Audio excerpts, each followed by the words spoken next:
Hello everyone, welcome back to my channel R2G maths classes. तो जैसे कि हमने लास्ट क्लास में देखिए क्या पढ़ा था, इंटीग्रेशन बाय पार्ट्स। तो उसमें मैंने उसका पूरा कंसेप्ट जो था वो आपको बताया था और उस पर भी यहाँ पर बेसिस 2 एग्जांपल्स भी दिए थे। तो अभी हम क्या करते हैं वही और जो मोर एग्जांपल्स हैं कि और किस किस टाइप से इंटीग्रेशन बाय टाइप से क्वेश्चंस बन सकते हैं, तो और क्वेश्चंस करते हैं और इंटीग्रेशन बाय पार्ट्स को बिल्कुल डीपली समझने की कोशिश करते हैं। तो देखते हैं, ये देखिए हमारे पास एक क्वेश्चन है, sine inverse of 2x upon में 1 + x² ऑफ dx। तो यहाँ पर अब साइन इनवर्स एक्स का आपको पता होगा कि हमें इंटीग्रेशन तो पता नहीं होता, डिफरेंशिएशन पता होता है। और यहाँ पर जो ये 2x अपॉन में 1 + x², आपको याद हो तो साइन 2 थीटा का फॉर्मूला होता है 2 tan थीटा अपॉन में 1 + tan² थीटा। तो इसका क्या मीनिंग निकलता है भाई, यदि मैं x की जगह पर tan थीटा सब्स्टिट्यूट कर दूं, हम पुट करते हैं x = tan थीटा, तो dx = हो जाएगा sec² थीटा d थीटा। तो यहाँ पर यही वैल्यू हम सब्स्टिट्यूट करते हैं, sine inverse 2 tan theta 1 plus में tan² थीटा, और साथ में dx की जगह पर आ जाएगा भाई हमारे पास sec² theta tan theta d theta. ये आ गया। अब यहाँ पर हम क्या पुट करेंगे भाई, ये किसका फॉर्मूला है, साइन 2 थीटा का, और ये sec² थीटा और d थीटा। साइन से साइन इनवर्स से साइन कैंसिल हो जाएगा, तो हमारे पास 2 थीटा आएगा। जिस 2 को मैं बाहर कॉमन ले लूंगी, यहाँ आ जाएगा थीटा इंटू में sec² थीटा और d थीटा। अब यदि हम यहाँ पर इंटीग्रेशन बाय पार्ट्स आसानी से लग जाएंगे, दो वेरिएबल हैं प्रोडक्ट में आ गए, तो इसे हम फर्स्ट फंक्शन मानेंगे और इसे हम सेकेंड फंक्शन मानेंगे। तो फर्स्ट फंक्शन को क्या करते हैं भाई, एज वेल एज रखते हैं, सेकेंड वाले का इंटीग्रेशन करते हैं, minus sine of integration, first वाले का डिफरेंशिएशन, सेकेंड वाले का integration plus constant of c। अब ये 1 × tan थीटा आ गया। अब इसका फिर से एक बार और करना पड़ेगा हमें, twice of theta tan theta. अब tan थीटा का क्या होगा, देखो tan थीटा को हम लिख सकते हैं साइन थीटा अपॉन में cos थीटा। अब cos थीटा का डेरिवेटिव ऊपर रखा हुआ है, क्या होता है, माइनस के साइन थीटा होता है, बट एक हमें माइनस साइन चाहिए, तो एक माइनस साइन से मल्टीप्लाई कर लेते हैं, एक से डिवाइड कर लेते हैं। तो ये हो जाएगा tan थीटा = माइनस के लॉग ऑफ cos थीटा। अब ये नहीं, लॉग की प्रॉपर्टी से साइन को हम ऊपर शिफ्ट कर देते हैं, तो लॉग ऑफ cos थीटा की पावर क्या हो जाएगा, ये -1 में, तो 1/में cos थीटा क्या होता है भाई, sec थीटा। ये डायरेक्ट आपको याद रखना है, ये अभी तो बता दिया, आगे की वीडियोस में मैं नहीं बताऊंगी, डायरेक्ट मैं log sec थीटा यूज करूंगी। तो यहाँ पर आ जाएगा log of sec theta plus constant of integration c। अब यहाँ पर हमें थीटा की वैल्यू सब्स्टिट्यूट करनी है। जैसे ही थीटा की वैल्यू सब्स्टिट्यूट करेंगे तो हमारे पास क्या आ जाएगा भाई, ये इधर आके tan इनवर्स x हो जाएगा, tan इनवर्स ऑफ x, यहाँ tan इनवर्स ऑफ x रखेंगे तो यहाँ पे सिंपल x आ जाएगा, माइनस के log sec ऑफ थीटा की जगह पर आ जाएगा tan inverse plus constant of integration c। तो होप सो ये आपको क्वेश्चन समझ आया होगा। एक बार और यदि नहीं आया तो दोबारा वीडियो देखना और फिर उसे समझने की कोशिश करना। तो अब नेक्स्ट क्वेश्चन की तरफ मूव ऑन करते हैं। तो देखिएगा, ये हमारा नेक्स्ट क्वेश्चन है। अब यहाँ पर एक बार क्या करती हूँ, मैं इसे अंदर भेजती हूँ, e⁴x डिस्ट्रीब्यूटिव लॉ लगा देते हैं, e⁴x मल्टीप्लाई हो गई, ये अपॉन में x² आ गया ऑफ dx। अब आप यहाँ पर ध्यान दें तो जो 1/x का जो डेरिवेटिव होता है वो माइनस के 1/x² होता है। मतलब एक फंक्शन को फर्स्ट फंक्शन मानते हैं और सेकंड को सेकंड, और इस वाले को मैं एज वेल एज रखूंगी, इसमें कोई छेड़खानी नहीं करेंगे हम, इसे मैं कुछ इस तरीके से रखूंगी।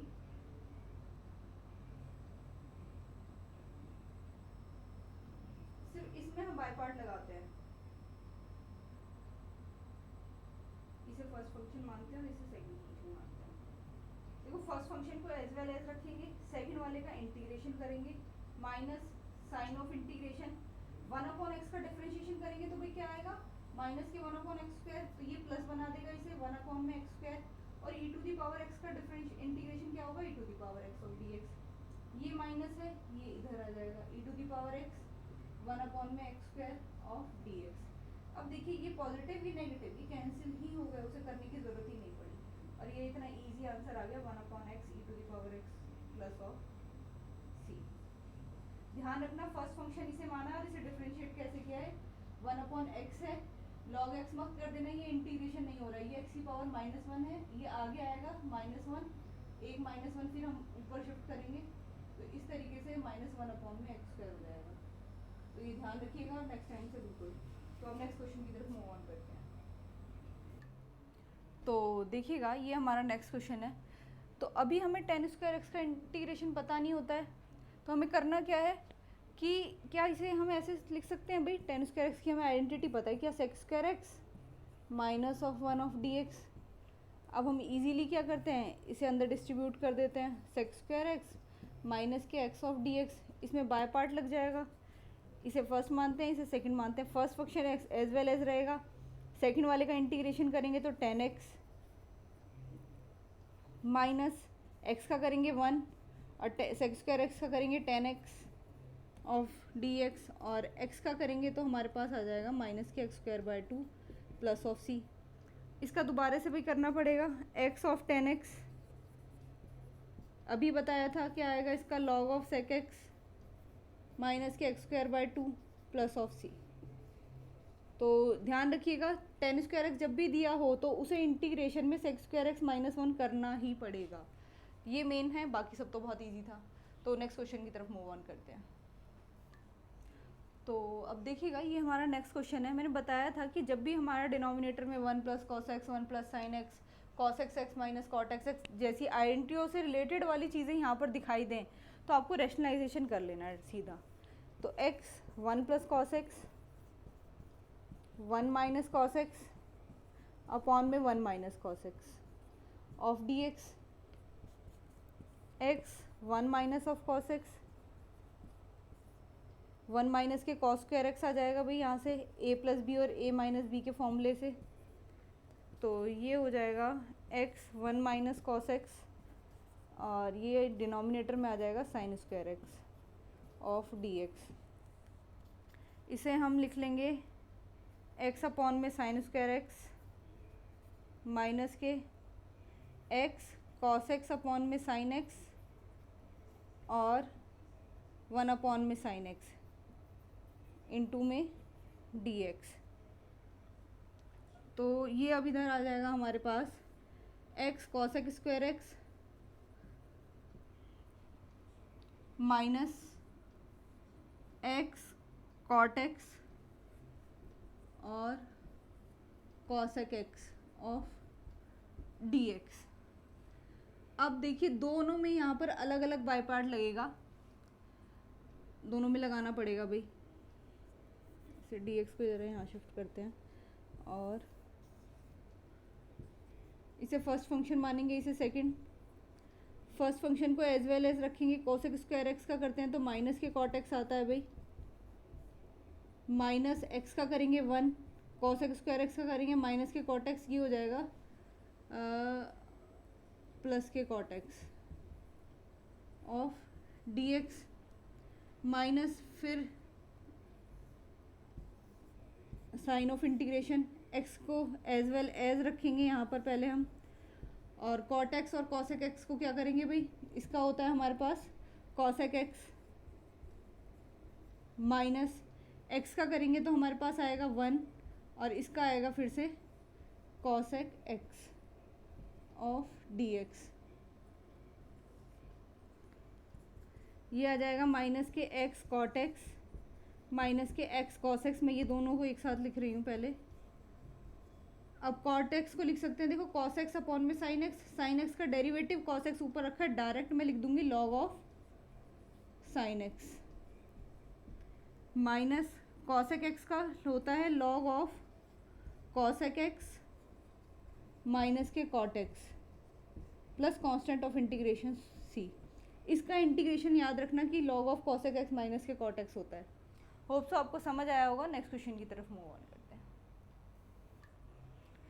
तो देखिएगा ये अब हमारे पास एक क्वेश्चन है, अभी क्योंकि बाहर ये दिया हुआ है मैं सीधा पहले डिस्ट्रीब्यूट करते हैं फिर उसके बाद सोचने की कोशिश करते हैं कि इसमें क्या हो सकता है। e to the power x इसकी मल्टीप्लाई ये हो जाएगा, कैंसिल हो जाएगा, तो यहाँ पे log x आ जाएगा भाई, इसे अंदर डिस्ट्रीब्यूट करेंगे तो हमारे पास आएगा e to the power x upon में x और ब्रैकेट क्लोज एंड dx।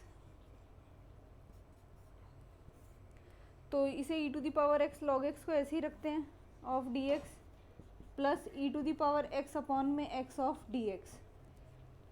अब यहाँ मेरे को ये पता है कि log x का जो डिफ्रेंशिएशन होता है वो क्या होता है अभी 1 अपॉन में x होता है, तो कहीं ना कहीं ये वाली फॉर्म बनकर आएगी नेगेटिव में जैसे ही हम करेंगे। तो मैं इसे फर्स्ट पार्ट मानती हूँ, इसे सेकेंड।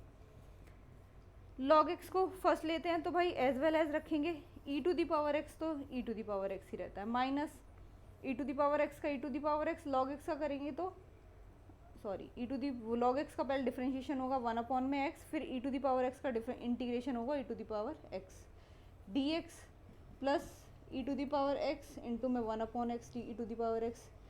आ गए भाई opposite sign cancel. Required answer क्या है e to the power x log x plus c। Hope so कि आपको समझ आया होगा। नेक्स्ट क्वेश्चन की तरफ मूव ऑन करते हैं। तो देखिएगा ये एक हमारे पास एक क्वेश्चन है, वैसे तो काफ़ी इजी है बट कुछ लोग ये a to the power x वाली फॉर्म को देख के थोड़ा घबरा जाते हैं। तो देखिएगा इस फंक्शन को हम फर्स्ट मानेंगे, इसे सेकंड मानेंगे। First function as well as इसका इंटीग्रेशन करेंगे तो a to the power x upon में log a क्या होता है भाई हमारा 5 होता है, माइनस x का 1 a to the power x और log a और साथ में dx प्लस ऑफ c। अब जो log 5 है भाई ये तो कांस्टेंट है, हमें बाहर ही लेना पड़ेगा, तो इसे तो बाहर ले लेते हैं हम और फिर ये अंदर लिख लेते हैं a to the power x dx plus c। अब फिर एक बार फिर से इसमें a to the power x का लगा देते हैं,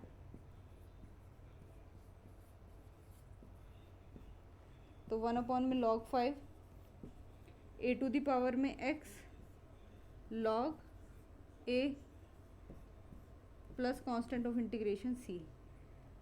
अब बाहर कुछ लेना चाहें तो ले सकते हैं a to the power x और log 5 और ये आ जाएगा x माइनस के 1 अपॉन में log 5 plus of constant of integration c।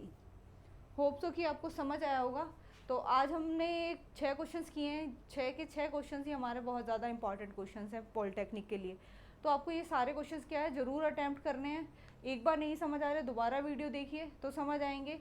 कुछ प्रॉब्लम हो तो दोबारा मेरे को कमेंट सेक्शन में ज़रूर करके बताएं कि आपको कहाँ पर क्या चीज़ प्रॉब्लम है। तो होप सो कि आपको समझ आया होगा। तब तक आज के लिए इतना ही, तो मिलते हैं नेक्स्ट वीडियो में।